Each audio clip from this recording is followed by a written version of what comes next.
Hello mga labidod sa another day, another vlog. Ayan, nagprito tayo ng panahog natin sa ginataang kalabasa. Nakapang mayaman tayong sandok ha. Hanguin natin yan mga labidods. Mamaya ko ilalagay yan pag nakaluto na. Para magandang tingnan, pinaka-toppings niya yan sa unin. Nagisa na rin po tayo ng sibuyas at bawang dyan. Ihulog ko na rin po pala ang kalabasa dyan. Ang kalabasa na masarap.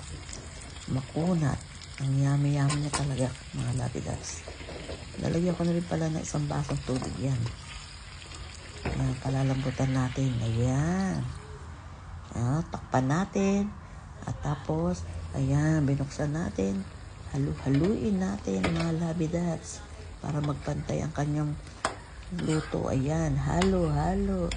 Ilalagay ko na rin isang latang gata dyan. Ayan, nagpapasarap. Haluin mo ng pangmayamang sandok yan, labidabs. Haluin mo. Yan, nakita nyo ba yung sandok ko? Pangmayaman. Yun lang po. Thank you for watching mga video, labidabs. Babut. Oh, malambot na. Kaya, okay na to. Babut.